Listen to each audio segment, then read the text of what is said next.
ಶಿವಮೊಗ್ಗದಲ್ಲಿ ನಿನ್ನೆಯಿಂದ ಮಾರಿಕಾಂಬಾ ಜಾತ್ರೆ ಅದ್ದೂರಿಯಾಗಿ ಆರಂಭಗೊಂಡಿದ್ದು 14 ಅಡಿ ಎತ್ತರದ ಮಾರಿಕಾಂಬಾ ದೇವಿಯನ್ನು ಇಂದು ಬೆಳಗ್ಗೆ ಪ್ರತಿಷ್ಠಾಪಿಸಲಾಯಿತು.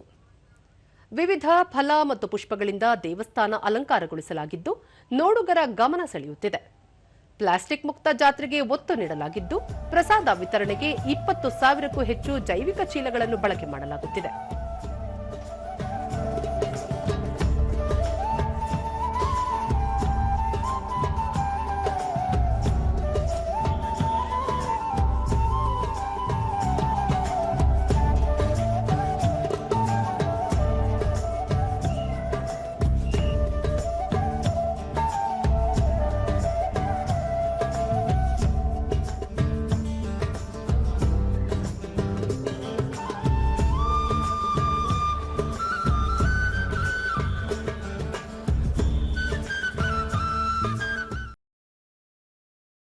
ದೊಂದಿಗೆ ಕೋಟೆ ಮಾರಿಕಾಂಬಾ ಸೇವಾ ಸಮಿತಿ ಸದಸ್ಯ ರವಿಕುಮಾರ್, ಶಿವಮೊಗ್ಗದ ಮಾರಿಕಾಂಬಾ ಜಾತ್ರೆಗೆ ವರ್ಷದಿಂದ ವರ್ಷಕ್ಕೆ ಹೆಚ್ಚಿನ ಭಕ್ತರು ಆಗಮಿಸುತ್ತಿದ್ದಾರೆ.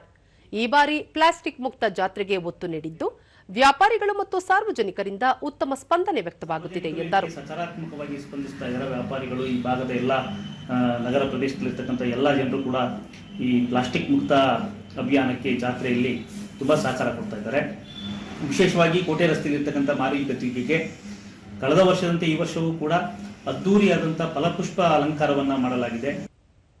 ಭಕ್ತರಾದ ಟಿಆರ್ ವೆಂಕಟೇಶ್ ಮೂರ್ತಿ, ಈ ಜಾತ್ರೆಯಲ್ಲಿ ಪ್ಲಾಸ್ಟಿಕ್ ನಿಷೇಧಿಸಿರುವುದು ಗಮನಾರ್ಹ ಮತ್ತು ಶ್ಲಾಘನೀಯ. ರಾಜ್ಯದ ಎಲ್ಲಾ ಜಾತ್ರೆಗಳಲ್ಲಿ ಪ್ಲಾಸ್ಟಿಕ್ ನಿಷೇಧಕ್ಕೆ ಸರ್ಕಾರ ಕ್ರಮ ವಹಿಸಿದರೆ ಪರಿಸರ ಸಂರಕ್ಷಣೆಗೆ ಸಹಕಾರಿಯಾಗಲಿದೆ ಎಂದು ಹೇಳಿದರು. ಸಾರ್ವಜನಿಕ ಪರಿಸರಕ್ಕೆ ಬಹಳ ಒಳ್ಳೆಯದಾಗುತ್ತೆ. ಲಕ್ಷಾಂತರ ಜನ ಸೇರ್ತಾರೆ. ಬಹಳ ಮುಖ್ಯವಾಗಿ ಅಲ್ಲಿ ಪ್ಲಾಸ್ಟಿಕ್ ಉಪಯೋಗ ಮಾಡಿ ಪರಿಸರ ಎಲ್ಲ ತುಂಬ ಹಾಳಾಗುತ್ತೆ.